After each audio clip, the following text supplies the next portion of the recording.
Hi everybody, in today's video we're going to go over the Keepa Chrome Extension. We're going to go over what is Keepa, why you need Keepa, we're going to go over the settings, we're going to go over the basic features you need to know, we're going to show you how to read Keepa charts, and we're going to show you the basics of actually how to use Keepa. Alright, so what is Keepa? It's basically a website and browser extension tool that monitors price history, and it makes charts on millions of products sold on Amazon. Alright, so why do you need Keepa? You need Keepa so you can better understand a book's profit potential and make better buying decisions. To get the Keepa Chrome extension, you'll go to the Chrome store and you'll look for Keepa. It will look like this, and then once you install it, it will look something like this when you're looking at an Amazon product and you're looking at the offers. Keepa does offer a free and a paid version. I highly recommend you get the paid version. The paid version gives you the sales rank chart, which is very important for doing this business. So there are ways to save money in this business. However, not paying for Keepa isn't one of them. Alright, once you have the Keepa extension installed, it will look like this on a book. And one of the first things we're going to do, what I recommend, is go to the settings. And I suggest doing the following. Let's turn the new off. And let's make the range year. Now, keep in mind, I am making this video primarily for those people that are doing online book arbitrage. If you are doing retail arbitrage or certainly private label or wholesale, you may want the chart appearance to look a little different. You may not need a year, you may only need 3 months, but I'm really making this video for book flippers, so this is what I recommend. And let's see, the other thing you want to make sure you do, this is the default, so it should default, but this is really pretty important, making sure that the merchant fulfilled offers are displayed. And then the other thing I like to do is hit the full window view so you can see this as best as possible, and then you can go back. Now there's lots and lots of features, so this is just a basic overview of Keepa, so I'm not going to go into all the details, but we're going to be spending our time on this price history tab. And let me refresh, since I just changed the setting. The other thing you want to do is refresh your browser before we get started. Alright, now your chart could look a little different when you start having all these things checked, but I'm going to tell you the ones that I recommend that you have checked that I think that you need. Alright, first you want to have Amazon, you want to have the used price, and you want to have the sales rank. In my view, I think those are the 3 most important things that you need.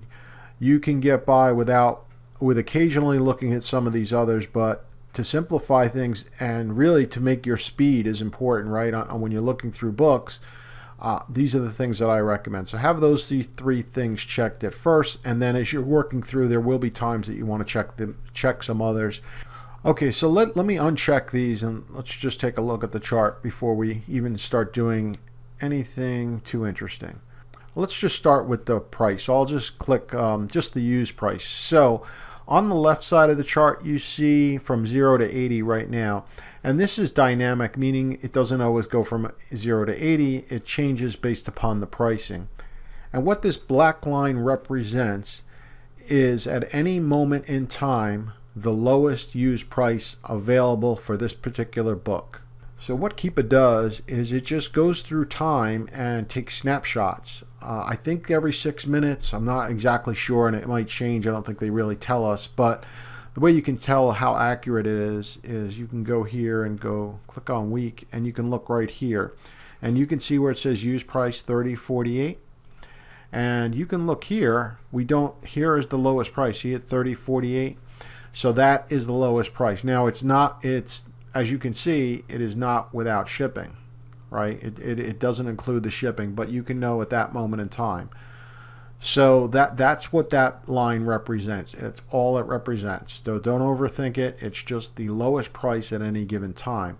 But what makes the Keepa chart helpful, of course, is when you look at it over time. When you're looking at something like this isn't that helpful. You saw it was 33.20 on February 25th. And then on the 29th. But what what makes more sense is to go out. I like to start way out, and now you can see what has gone on. The price has changed over time with this book. All right, so that's what these numbers represent. Let's turn that off, and let's click on sales rank. All right, so sales rank is the green chart, and what that represents is what is the sales rank again at any moment in time. Now I'm not going to go into sales rank too much here, but let me just show you real quick. We're going to pull up. This is the main page for this book, and every product on Amazon has a detail over here, product details, and you can see they call it bestseller rank. BSR is another word you'll hear for it, but that is the rank. Now that rank just means at that moment in time, that's what the book was ranked. Now the lower the sales rank, the more often the book sells. Okay, so of all the books, if you wanted to look at them, there you can click there and you'll see the book that is the #1, right? And so you want to think of it as a race, and you always want to finish first. You're #1. So the lower the number, the better the book is in terms of sales, of how often it sells. Okay, so let's close that down and go back over here. So this chart, the green chart, gives you an idea of how it's been selling over time. And one of the reasons I had you do the settings not to 3 months, you do not want to look at 3 months generally for books, you want to look at a year. Because when you do a year or you do all, it begins to tell a story. And you might be able to see what are these giant dips, right? And these dips mean that it tells you that the book is selling more frequently, because you can see over here the chart is going from 0 to 700,000. So that means when the higher it is up here, the less it's selling. The lower it is, the more it is selling. Okay, so you can see that this book started in July to sell quite a bit, and then it did it again in December and then January. So this is what we'd call a classic textbook pattern. And you can even go to all, and you can see visually what's going on with this book. So this is a textbook. All right, so that's why you want to look at the sales rank, and that's why you do not want to look at it for 3 months. That's not as helpful. You want to start off with a year, and then you can go to these others. All right, now let me tell you one other thing. If you're on all, one of the things you can do is you are not restricted by looking at it by day, week, month, 3 month, year, or all time. What you could do is zoom in. And what I mean by zoom in is start in one area wherever you want. Let's say I wanted to look at what's going to happen from July, or what happened from July till now. You can just start there, click anywhere on the chart, hold down your left mouse, and just go over. And then when you release, it's going to zoom in. All right, so it's zoomed in on that portion. So that is a good way to make the chart look how you like it to look. All right, so the sales rank is good, the use price is good in the end, but what's better is when you look at them together. Okay, and this is where you can start to really get in and make some really good buying decisions based upon the chart. And again, in this video, we're not going to go into a lot of detail, but you can hopefully see that what's happening here is that, or what, let's just use January as an example. January of 2020. You could see that the price went up. Before textbook season, it was around $30.51, and then during textbook season, it doubled in price at $62, and then it went down again. All right, so that helps you better understand what's going on, and that's why you definitely want to be looking at this chart. Just to give you one quick example, if you were to look at the chart like this, and let's say it were January 16th, and you saw that the lowest used price was $69, that is very attractive if, or it could be very attractive if you saw the lowest used price was $69 and the lowest FBA price was $250. You might think that that would be a very good flip.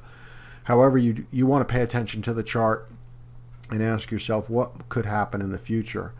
And what could happen in the future if you started with January 16th, for example. I'm going to zoom in here for a minute and show you. I'm going to go to about January 16th. There we go. And I'm going to go over, just go back in time.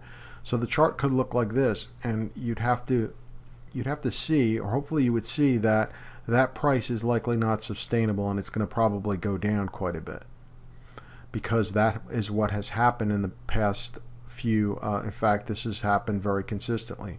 In January, you could see it. January 2018, it went up. In January 2019, it went up. And now you're in January 2020, and it's gone up again. But every time it's also gone down right after textbook season. So that is why you're going to want to use the Keepa chart, not only to not make those mistakes, but really a book like this is one that you might want to buy in. If you didn't buy it earlier, books do sell all year, but you could say, well, this book's probably going to go up quite a bit, or has a good probability of going up if you were to buy it in May or in June, but certainly before July. And that could happen again this coming textbook season. So that is the real basics of what you're looking at and why you need the chart. Now, Amazon's price, the reason I like to have Amazon there is because Amazon will dictate the price, and you want to, or will dictate the ceiling, I should say. So we can see that this book, how it's been selling, and you generally don't want to go over that, right? You can come close sometimes depending on other factors, but you want to know what the Amazon price.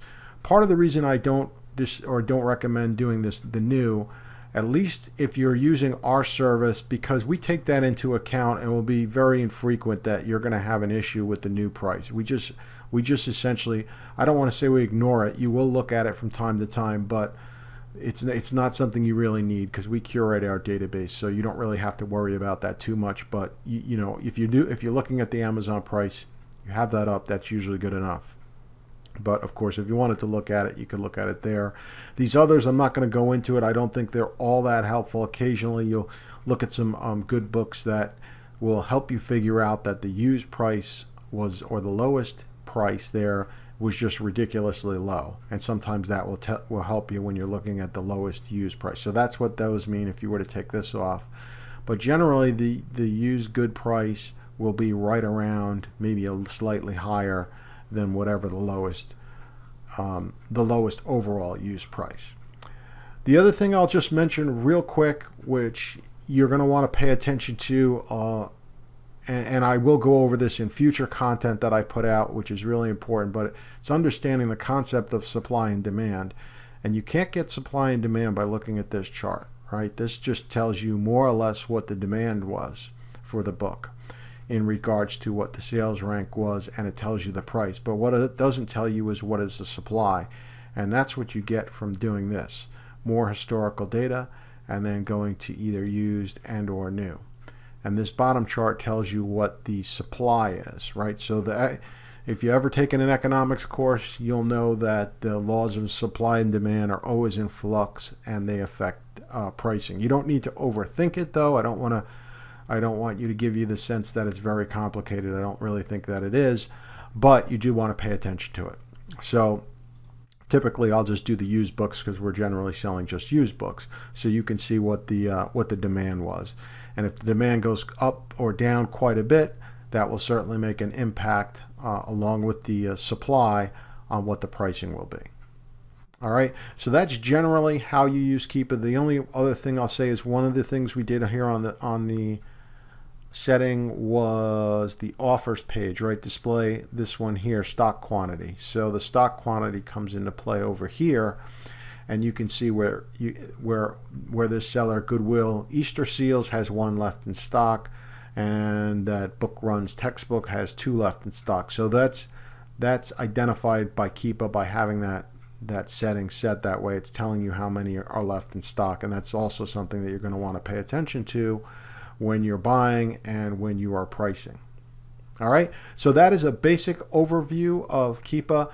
Thank you for watching this video. If you have any questions or comments, leave them below, and if you happen to be watching this on YouTube, don't forget to like and subscribe. Thanks.